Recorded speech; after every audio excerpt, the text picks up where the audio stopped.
এমন এক পৃথিবী যেখানে সামান্য শব্দ মানেই মৃত্যু। মানুষ ভয়ে কোনো কথা বলে না, হাঁটে নিঃশব্দে, এমনকি নিঃশ্বাস নিতেও ভয় পায়। কিন্তু কেন? কে ওদের এমন ভয় দেখাচ্ছে? আর যদি হঠাৎ তাদের কাছ থেকে একটুখানি শব্দ বেরিয়ে যায়, তবে কি ঘটবে?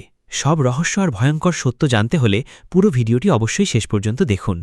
মুভিটি শুরু হয় একটা নির্জন বাজারে, যেখানে আমরা দেখি একটা পরিবার চুপচাপ প্রয়োজনীয় জিনিসপত্র সংগ্রহ করছে। তারা এতটাই ভীত ছিল যে তারা একে অপরের সাথে কথাও বলতে পারছিল না। তারা কেবল ইশারার মাধ্যমে একে অপরকে ব্যাখ্যা করছিল। এখানে এমন কিছু ছিল যা তাদেরকে একেবারে চুপ করে থাকতে বাধ্য করছিল। এই পরিবারের প্রধানের নাম লি, আর তার স্ত্রীর নাম এভেলিন। তার বড় মেয়ে রিগেন, যে ছোটবেলা থেকেই কানে শোনে না, এবং তাদের আরও দুটো ছেলে রয়েছে। একজনের নাম মার্কাস আর আরেকজনের নাম বো। বো বয়সে অনেক ছোট, তাই সে অনেক কিছুই বুঝতে পারে না। সে ওপরের আলমারিতে একটা খেলনা রকেট দেখতে পায়। রকেট তুলতে যাওয়ার সাথে সাথেই রকেটটি তার হাত থেকে পিছলে পড়ে যায়। এটি দেখে সবার নিঃশ্বাস গলায় আটকে যায়। কিন্তু শেষ মুহূর্তে রিগান দ্রুত খেলনা রকেটটি ধরে ফেলে, আর তারা সবাই যেন তাদের জীবন ফিরে পায়। লি ইশারার মাধ্যমে সবাইকে বুঝিয়ে দেয় যে সন্ধ্যা হতে চলেছে, আমাদের যত তাড়াতাড়ি সম্ভব বাড়িতে ফিরে যেতে হবে, অন্যথায় আমরা বিপদে পড়তে পারি। তারপর তাদের 4 বছরের ছেলে আবারও একই খেলনা রকেট নিয়ে আসে। এটি দেখার পর সবাই আতঙ্কিত হয়ে যায়, কারণ এই রকেটটি ব্যাটারি চালিত ছিল, যা চালু করার সাথে সাথে শব্দ হতে পারত। লি তার ছেলের হাত থেকে রকেটটি নিয়ে ব্যাটারিটি সরিয়ে টেবিলের উপরে রাখে। এরপর সবাই বাড়ির দিকে রওনা হতে শুরু করে, কিন্তু সে বারবার সেই রকেটটি তার সাথে নেওয়ার জন্য জোর করছিল। তাই রিগান গোপনে তাকে ওই ব্যাটারিবিহীন রকেটটি দেয়, আর সেও দোকান থেকে বেরিয়ে যায়। কিন্তু তারপর সেই শিশুটির রকেটের ব্যাটারিও তুলে নেয়।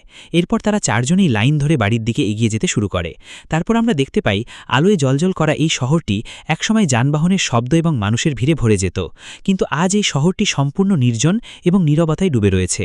এখানে কেবল মানুষের শব্দই নয়, পাখির শব্দও শোনা যাচ্ছে না। চারিদিকে এক ভয়াবহ নীরবতা। এখন সমগ্র পৃথিবীতে খুব কম মানুষই বেঁচে আছে, যার মধ্যে এই 5 জন রয়েছে। এখানে আমরা দেখতে পাই যে তারা লাইন থেকে তাদের বাড়িতে বালি ছড়িয়ে দিয়েছে। এটার ওপরই তারা খালি পায়ে হাঁটছে, যাতে তাদের পায়ের শব্দ শোনা না যায়। বো রিগানের পিছনে ছিল, সে রকেটটি নিয়ে খুব খুশি ছিল। তারপর বো রকেটে ব্যাটারি ঢুকিয়ে তা চালু করে ফেলে, যার ফলে রকেটের সঙ্গীত বাজতে শুরু করে। রিগান শুনতে পায়নি, তাই সে কণ্ঠস্বরের দিকে মনোযোগ দেয়নি। কিন্তু লি এবং এলেন যখন এটি শুনতে পায়, তখন তারা দুজনেই খুব ঘাবড়ে যায়। তারপর হঠাৎ ঘন জঙ্গল দিয়ে একটা ভয়ঙ্কর দানব বেরিয়ে এসে বুলেটের গতিতে বইয়ের দিকে এগিয়ে যেতে শুরু করে। লি দ্রুত খেলনাটি বন্ধ করার জন্য বইয়ের দিকে ছুটে যায়। ততক্ষণে অনেক দেরি হয়ে গিয়েছে। সেই দানব বউকে সাথে করে নিয়ে চলে যায়। এরপর 1 বছর কেটে গিয়েছে। লি এবং তার পরিবার এই পরিস্থিতিতে বাঁচতে শিখে গিয়েছে। লি তার বাড়িতে একটা গবেষণা কক্ষ তৈরি করেছিল, যেখানে সে সেই দানব সম্পর্কে সম্পূর্ণ তথ্য পেয়েছিল। এখানে আমরা সেই ভয়ঙ্কর দানব সম্পর্কে জানতে পারি, যা কয়েক কিলোমিটার দূর থেকেও সামান্যতম শব্দ শনাক্ত করতে পারত। তবে সেই দানবটি সম্পূর্ণ অন্ধ ছিল, কিন্তু তার শ্রবণ শক্তি এতটাই তীক্ষ্ণ যে সে বাতাসের সামান্যতম কম্পন এবং সবচেয়ে ক্ষীণতম শব্দ অনুভব করতে পারত। এই দানবের ত্বক লোহার চেয়েও শক্তিশালী ছিল, যা তাদের বুলেট এবং যে কোনো অস্ত্র থেকে রক্ষা করত। আসলে 1 বছর আগে এই দানবটি মহাকাশ থেকে একটা মেট্রোওয়েভের মাধ্যমে পৃথিবীতে এসেছিল। এই দানবগুলো এত দ্রুততম ছিল যে অল্প সময়ের মধ্যে তারা সারা পৃথিবীতে ছড়িয়ে পড়ে এবং এই পৃথিবী থেকে মানুষের প্রায় সমস্ত চিহ্ন মুছে ফেলে। এই দানবদের হাত থেকে বাঁচার একটাই উপায় ছিল, তা হলো চুপ থাকা, কারণ লি এবং তার পরিবার এই গোপন রহস্য জানত। সেই কারণেই সে নিজের জন্য সম্পূর্ণ নিরাপত্তা নিশ্চিত করেছিল। লি তার বাড়ির চারিপাশে সিসিটিভি ক্যামেরা স্থাপন করেছিল, যাতে সে দানবের আগমনের তথ্য পেতে পারে। এছাড়াও লি সিঁড়ি এবং পথের ধাপে বিশেষ চিহ্ন রেখেছিল, যাতে দানবরা তাদের পায়ের শব্দ শুনতে না পায়। লি তার বাড়ির একটা ভূগর্ভস্থ ব্যাংকারও তৈরি করেছিল, যেখানে সে ওই দানবদের ওপর গবেষণা করত। সে আরও জানতে পারছিল যে ওই এলাকায় মোট 3টি দানব উপস্থিত ছিল। এখন লি সেই দানবদের দুর্বলতা খুঁজে বের করার চেষ্টা করছিল। একই সাথে লি রেডিওর মাধ্যমে সারা বিশ্বে সাহায্যের সংকেত পাঠাচ্ছিল, কিন্তু এখন পর্যন্ত সে কারো সাথে যোগাযোগ করতে পারেনি। এখানে আমরা জানতে পারি যে এভলিন গর্ভবতী, সে শীঘ্রই একটা শিশুর জন্ম দিতে চলেছে। এখন যেহেতু এই শিশুটির জন্মের পর কাঁদতে শুরু করবে, তাই তারা তাদের নবজাতক সন্তানের জন্য একটি শব্দরোধী বক্স তৈরি করেছে, যাতে যখনই শিশুটি কাঁদবে তখন তারা তার মুখে একটা অক্সিজেন মাস্ক লাগিয়ে সেই বক্সে লুকিয়ে রাখতে পারে। এই কঠিন পরিস্থিতিতে দানবের হাত থেকে পালানোর জন্য প্রস্তুত থাকা খুবই গুরুত্বপূর্ণ ছিল। কিন্তু লিয়ের বড় মেয়ে রিগান কানে শোনে না। এই অভাব তার জন্য একটা বড় সমস্যা হয়ে ওঠে, তাই লি এই অভাব কাটিয়ে ওঠার চেষ্টা করছিল। লি তার মেয়ে রিগানের জন্য একটা ক্লিয়ার হিয়ারিং অ্যাম্প্লিফায়ার তৈরি করে রিগানকে দেয়, কিন্তু রিগান এই অ্যাম্প্লিফায়ার নিয়ে খুশি ছিল না, কারণ সে মনে করছিল যে সবসময় এই অ্যাম্প্লিফায়ারটি কাজ করবে না, কারণ লি ইতোমধ্যেই তার মেয়ে রিগানের জন্য অনেক অ্যাম্প্লিফায়ার তৈরি করে ফেলেছে। সেই কারণেই রিগান প্রথমে অ্যাম্প্লিফায়ারটি ফেলে দেয়, কিন্তু যখন সে অ্যাম্প্লিফায়ারটি পরীক্ষা করে তখন অ্যাম্প্লিফায়ারটি কাজ করতে শুরু করে। বাইরের জগতের শব্দ শোনার সাথে সাথে সে আনন্দে কাঁদতে শুরু করে, এবং রিগান তার ছোট ভাইকেও মনে করে। রিগান এখনও তার ভাইয়ের মৃত্যুর জন্য নিজেকে দোষারোপ করে। এর থেকে বোঝা যায় যে যদি সে সেদিন তার ভাইকে খেলার রকেটটি না দিত তাহলে তার ভাই আজকে বেঁচে থাকত। রিগান তার বাবার কাজে সাহায্য করতে চেয়েছিল, তাই রিগান তার বাবার ভূগর্ভস্থ ব্যাংকারের দিকে যেতে শুরু করে, কিন্তু তারপর তার বাবা তাকে ভেতরে ঢুকতে দেয় না, কারণ 1 বছর আগে রিগান তার ছোট ভাইকে একটা খেলনা রকেট দেওয়ার ভুলের কারণে সে আর রিগানকে বিশ্বাস করে না। সে ভয় পায় যে নিজের ভূগর্ভস্থ ব্যাংকারে মাইক্রোফোন, রেডিও এবং আরও অনেক কিছু রয়েছে। যদি ভুল করে রিগানের হাত এমন কিছুর সংস্পর্শে আসে যা শব্দ তৈরি করবে, তখনই তাদের জীবন বিপদে পড়তে পারে। পরের দিন লি তার ছেলে মার্কাসের সাথে নদীতে মাছ ধরতে যায়। রিগানও তাদের সাথে যেতে চেয়েছিল। রিগান তার বাবাকে অনুরোধ করে যেন তাকেও তাদের সাথে নিয়ে যায়, কিন্তু লি তাকে সাথে নিতে অস্বীকৃতি জানায়। সে রিগানকে বলে, তোমার মা বাড়িতে একা, তাই তুমি বাড়িতে তোমার মায়ের যত্ন নিও। এরপর লি মার্কাসের সাথে নদীর দিকে চলে যায়। রিগান এ নিয়ে খুব মন খারাপ করে। সে মনে করে যে তার বাবা তাকে ভালোবাসে না, তাই সে তার ব্যাগ গুছিয়ে ঘর থেকে বেরিয়ে সোজা সেই জায়গায় চলে এলো যেখানে তার ভাইকে দানব হত্যা করেছিল। সে তার ভাইয়ের কবরের কাছে শুয়ে কাঁদতে শুরু করে। কিছুক্ষণ পর রিগান সেখানেই ঘুমিয়ে পড়ে। অন্যদিকে এভলিন বাড়িতে একা ছিল। কিছুক্ষণ পর সে বেসমেন্ট থেকে ধোয়া কাপড় বের করে একটা বস্তায় ভরছিল। তারপর সিঁড়ির একটা পেরেক সেই বস্তায় আটকে গিয়ে সোজা হয়ে গেল। সেই ধারালো পেরেকটি ঠিক তার পায়ের নিচে ছিল, কিন্তু এভলিন তা দেখতে পায় না। এদিকে লি এবং মার্কাস মাছ ধরতে ব্যস্ত ছিল। কিছুক্ষণ পর লি তার ছেলে মার্কাসকে একটা জলপ্রপাতের কাছে নিয়ে এসে তার ছেলেকে বলে, তুমি এখানে কথা বলতে পারো, কারণ জলপ্রপাতের কারণে তোমার কণ্ঠস্বর লুকিয়ে যাবে, তোমার কণ্ঠস্বর সেই দানব পর্যন্ত পৌঁছাবে না। এখন তুমি খোলাখুলি কথা বলতে পারো। তারা দুজনেই জলপ্রপাতের কাছে এসে কথা বলতে শুরু করে। মার্কাস জিজ্ঞেস করে সে কি বউয়ের মৃত্যুর জন্য রিগানকে দায়ী করে কিনা, যার উত্তরে লি বলে বউয়ের সাথে যা ঘটেছে তা কারও দোষ নয়। তারপর মার্কাস লিকে বলে রিগান এখনও বউয়ের মৃত্যুর জন্য নিজেকে দোষারোপ করে, তাই তোমার উচিত রিগানকে এটা বোঝানো যে সেদিন তার দোষ ছিল না। এদিকে এভলিন তার মৃত ছেলের স্মৃতিচারণ করতে গিয়ে তার ছবি ধরে কাঁদছিল। তারপর হঠাৎ তার প্রসব বেদনা শুরু হয়, তার মানে তার প্রসবের সময় হয়ে গিয়েছে। সে দ্রুত ছবির ফ্রেম হাতে নিয়ে বেসমেন্টের দিকে হাঁটতে শুরু করে, কিন্তু তারপর সিঁড়ি দিয়ে নামার তাড়াহুড়োয় তার পা সেই ধারালো পেরেকের ওপর আটকে যায়। এভলিন ব্যথায় চিৎকার করে উঠল, কিন্তু কোনো শব্দ করল না। কিন্তু তার ছেলের ছবির ফ্রেমটি হাত থেকে নিচে পড়ে গিয়ে প্রচণ্ড শব্দ হয়। এলিন কোনোভাবে পেরেক থেকে তার পা টেনে বের করে আনে। সেই সময় সে এত ব্যথা অনুভব করে যে তার মুখ সম্পূর্ণ লাল হয়ে গিয়েছে, তবে সে নিজেকে নিয়ন্ত্রণ করে। এমনকি সে মুখ থেকে একটা দীর্ঘশ্বাস পর্যন্ত বের করল না, কারণ সে জানত যে শব্দ করা মানে মৃত্যুকে আমন্ত্রণ জানানো। সে অনেক কষ্টে নিচে নেমে লাইটের সুইচটি অন করে, যার ফলে বাইরে লাল আলো জ্বলে ওঠে। তারপর সে উপরে যেতে শুরু করে, কিন্তু সেখানে সে এমন কিছু দেখতে পায় যার ফলে তার গলায় নিঃশ্বাস আটকে যায়। আসলে সেই দানবটি তার বাড়িতে এসেছিল। এলিনের হাত থেকে যখন ছবির ফ্রেমটি পড়ে গিয়েছিল, তখনই দানব শব্দটি শুনতে পায়। এলিন ভয়ে কাঁপতে কাঁপতে দেয়ালের আড়ালে লুকিয়ে পড়ে। অন্যদিকে লি এবং মার্কাস মাছ ধরার পর বাড়ি ফিরছিল। তারপর দূর থেকে সে দেখতে পায় বাড়ির চারপাশে লাল আলো জ্বলছে। এটা দেখে লি বুঝতে পারে যে এলিনের বিপদ হয়েছে। সে তৎক্ষণাৎ বাড়ির দিকে দৌড়ে যায়। এদিকে এলিন দেয়ালের আড়ালে লুকিয়ে ভয়ে কাঁপছিল। সেই দানবটি বাড়ির প্রতিটি কোণে তাকে খুঁজছিল। তারপর এলিন বেসমেন্টে একটা টাইমার খুঁজে পায়। এখানে এলিন বুদ্ধিমত্তার সাথে কাজ করে। কয়েক সেকেন্ডের জন্য টাইমার সেট করে এটি একটা কোণে রাখে এবং দ্রুত অন্য কোণে চলে যায়। ইতিমধ্যে সেই দানবটি সেখানে কিছু নড়াচড়ার টের পায় আর ধীরে ধীরে সেই জায়গার দিকে এগিয়ে যেতে শুরু করে। সে এলিনের খুব কাছাকাছি ছিল। প্রথমত এলিনের প্রসব বেদনা হচ্ছিল, দ্বিতীয়ত সেই দানবের ভয়ও ছিল। কিন্তু এলিন নিজেকে সম্পূর্ণরূপে নিয়ন্ত্রণ করে একেবারে চুপচাপ বসে থাকে। ঠিক তখনই টাইমারে অ্যালার্ম বেজে ওঠে। তা শুনে দানবটি দ্রুত সেই দিকে দৌড়ে যায়। এই সুযোগটি কাজে লাগিয়ে এলিন দ্রুত ভূগর্ভস্থ বেসমেন্ট থেকে বেরিয়ে আসে। কিন্তু যখন সে মূল দরজা থেকে বেরিয়ে আসতে যাচ্ছিল, তখন সে ঘরের বাইরে আরও একটা দানবটি ঘোরাফেরা করতে দেখে। তাই এলিন সেখানে দেয়ালের সাথে লুকিয়ে থাকে। এদিকে লি মার্কাসের সাথে দূর থেকে এসব দেখছিল। লি এসব দেখে বুঝতে পারে সে যদি এখন তার স্ত্রীকে বাঁচানোর জন্য আসে তাহলে সে স্ত্রীকে বাঁচানোর পরিবর্তে প্রাণ হারাবে, কারণ এই দানবের শরীর এতটাই শক্তিশালী যে তাকে বন্দুক দিয়ে হত্যা করা সম্ভব। তাই সে তার তৈরি করা পরিকল্পনা অনুযায়ী কাজ শুরু করে। ফ্লেয়ার রকেটগুলি দ্রুত গুলি করতে বলে। এরপর মার্কাস দ্রুত রকেটের দিকে দৌড়ে যায়। অন্যদিকে এলিন প্রচণ্ড ব্যথায় দৌড়ে উপরের তলার দিকে যায়। এখন সে আর সহ্য করতে পারছিল না। সে বাচ্চাটির জন্ম দিতে যাচ্ছিল। ঠিক তখনই দানবটি তার কান্নার শব্দ শুনে সেখানে চলে যায়। এখন এলিন বুঝতে পারে যে তার বেঁচে থাকা একদম অসম্ভব। তারপরই মার্কাস রকেট ছুঁড়ে মারল, যার ফলে আকাশে তীব্র শব্দে আগুন জ্বলতে শুরু করে। এই শব্দ শুনে দানবটি এলিনকে সেখানে রেখে দ্রুত শব্দের দিকে দৌড়ে যায়। একই মুহূর্তে এলিন জোরে চিৎকার করে ওঠে, যার কণ্ঠস্বর রকেটের শব্দে ডুবে যায়। রিগান দূর থেকে রকেটের শব্দ এবং আলো দেখতে পেয়ে বাড়ির দিকে রওনা দেয়। কিছুক্ষণ পর লি বন্দুক নিয়ে বাড়ির ভেতরে আসে। সে দেখতে পায় সিঁড়িতে রক্তাক্ত পায়ের ছাপ। লি পথ অনুসরণ করে বাথরুমে পৌঁছায়। সেখানে পৌঁছে সে দেখতে পায় যে বাথরুমটি রক্তে লাল হয়ে গিয়েছে। এসব দেখে সে বুঝতে পারে সেও দানবের শিকার হয়ে গিয়েছে। লি সেখানে বসে কান্না করছে, কিন্তু তখনই কেউ একজন ঝর্ণাঘরের কাছে হাত রাখল। সেটা আর অন্য কেউ নয়, এলিন। এই কঠিন পরিস্থিতিতেও এলিন নিজেকে সামলে নিয়ে একটা পুত্র সন্তানের জন্ম দিল। এলিনকে জীবিত পেয়ে লি অবাক হয়ে যায়। এখন শিশুর কান্নার শব্দ শোনার আগেই লি তৎক্ষণাৎ এলিন এবং শিশুটিকে তুলে বেসমেন্টের ভূগর্ভস্থ ঘরে নিয়ে যায়, যেখানে সে শিশুর জন্য একটা শব্দরোধী বক্স তৈরি করেছিল। কিন্তু বেসমেন্টে প্রবেশের আগে শিশুটি কাঁদতে শুরু করে। কান্নার শব্দ শুনে দৈত্যটি দ্রুত তাদের দিকে এগিয়ে আসতে থাকে। লি দ্রুত ভূগর্ভস্থ ঘরে প্রবেশ করে আর একটা মোটা গদি দিয়ে দরজা ঘেঁকে দেয়। লি তৎক্ষণাৎ শিশুটির মুখে অক্সিজেন মাস্ক লাগিয়ে তাকে একটা বক্সে বন্ধ করে দেয়, যা তার কান্না থামায়। তারপর দুজনে স্বস্তির নিঃশ্বাস ফেলে।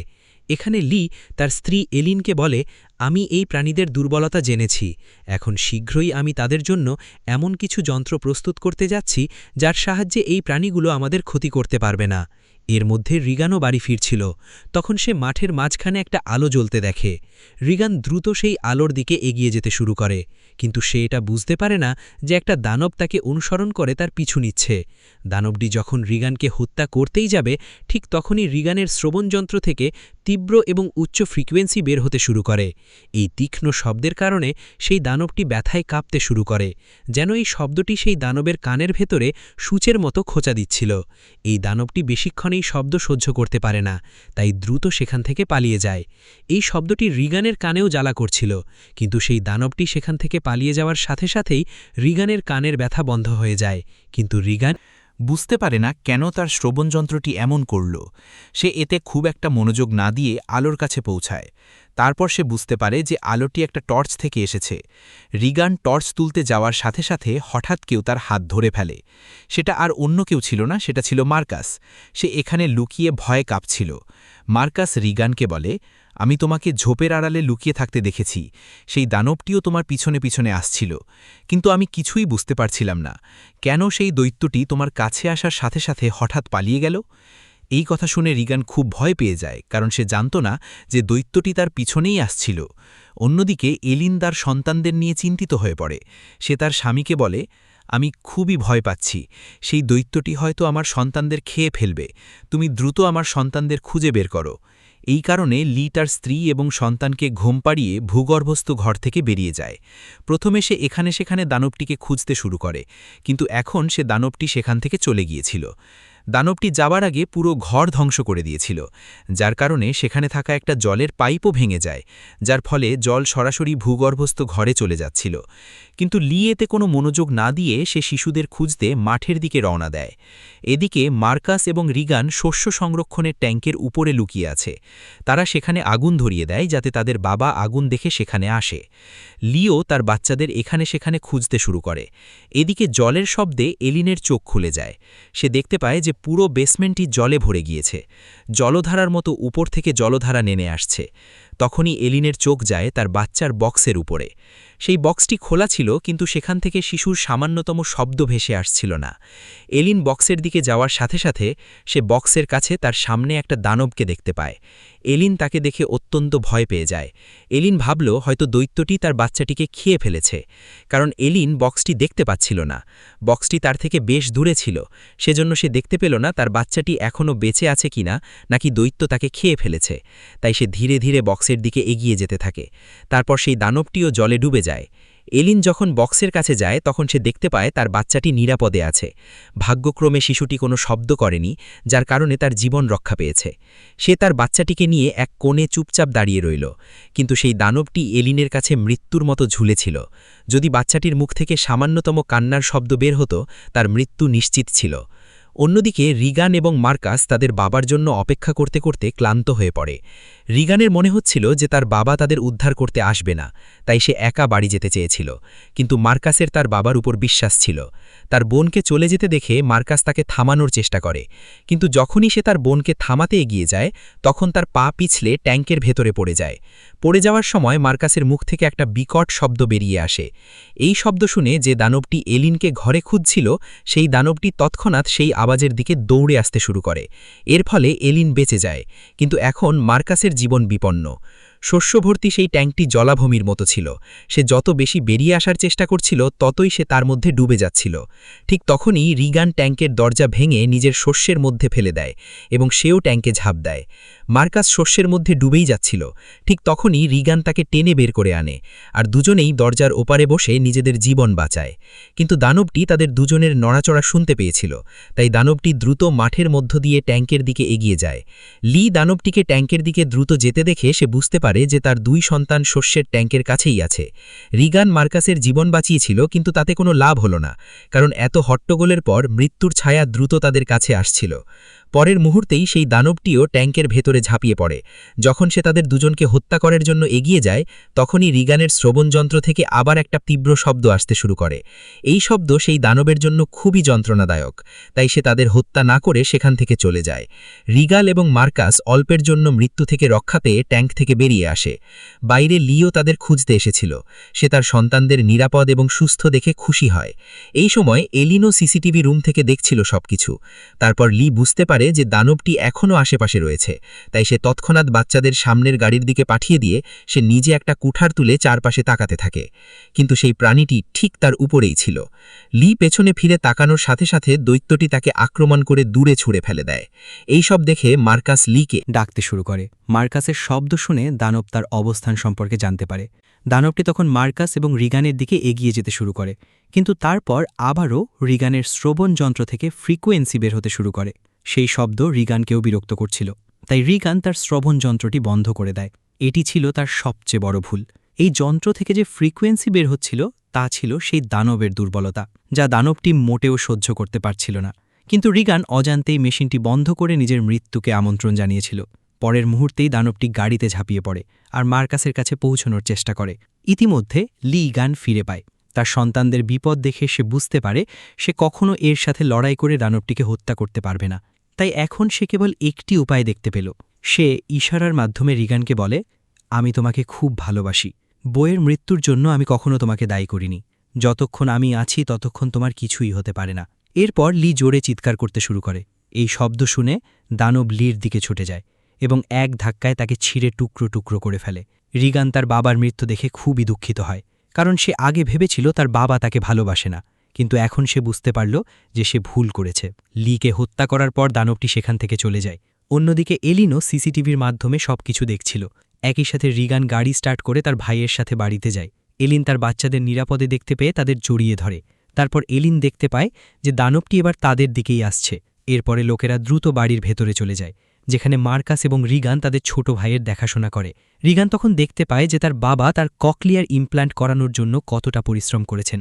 এখন সে তার বাবাকে অনেক মিস করতে শুরু করে। কিছুক্ষণ পর সেই দানবটি তাদের বাড়িতে প্রবেশ করে। এলিন তার দিকে বন্দুক তাক করে তার সামনেই দাঁড়িয়েছিল। এলিনের কাছে একটা বন্দুক ছিল, কিন্তু সে জানত যে তার গুলি সেই মোটা চামড়ার কোনো ক্ষতি করবে না, তাই এখন সে তার চোখের সামনে তার মৃত্যু দেখতে পাচ্ছিল। কিন্তু যখনই এই দানবটি সেই লোকদের হত্যা করতে এগিয়ে গেল, রিগানের হঠাৎ তার কানে ব্যথা শুরু হয়। অন্যদিকে সে দেখতে পেল যে দৈত্যটিও হঠাৎ ব্যথায় ছটফট করতে শুরু করেছে। অর্থাৎ রিগানের কানে ব্যথা শুরু হওয়ার সাথে সাথেই অন্য পাশে সেই দৈত্যটিও তার চেয়ে অনেক গুণ বেশি ব্যথা অনুভব করতে শুরু করে। রিগান বুঝতে পারে যে তার বাবার তৈরি হিয়ারিং এইডটির সাথে এই দৈত্যের কিছু সম্পর্ক রয়েছে।